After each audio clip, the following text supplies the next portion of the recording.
विश्वास आणि सत्याची ताकद MB न्यूज. आपली बातमी, आपलं सत्य. कसं आहे की राज्यामध्ये मुख्यमंत्री आमचे नेते देवाभाऊ यांचं सरकार शेतकऱ्यांच्यासाठी, गोरगरिबांच्यासाठी जे निर्णय घेते, हे असे निर्णय यापूर्वी कुठल्याही सरकारने घेतले नव्हते.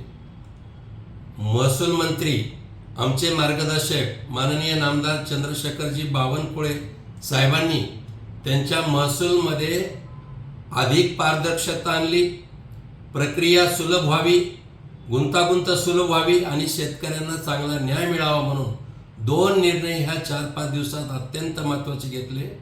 मला वाटतं गोरगरीब शेतकरी त्यांचं अभिनंदन करत आहे.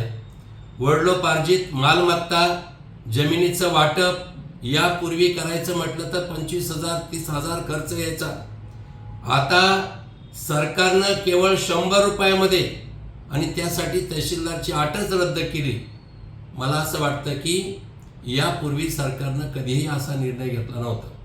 दुसरा एक महत्त्वाचा निर्णय घेतला आहे की वडिलोपार्जित पोट हिस्सा जमिनीचं वारसा हक्काने जर मोजणी करायची म्हटलं तर त्यासाठी वेळ लागायचा, त्यासाठी अधिकाऱ्यांना पैसे मोजावे लागायचे, त्याच्यामध्ये पारदर्शकता नव्हती. काल सरकारनं निर्णय घेतला की केवळ 200 रुपयामध्ये मोजणी करून देतील आणि खाजगी सर्वेअर सुद्धा त्यासाठी आता नियुक्त करत आहे.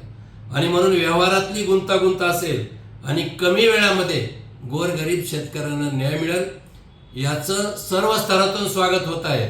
मला प्रश्न एक विचारायचा आहे, तो म्हणजे विश्वंभर चौधरी जे काँग्रेस पक्षाचे प्रवक्ते असल्यासारख्या सोशल मीडियावर पोस्ट करतात.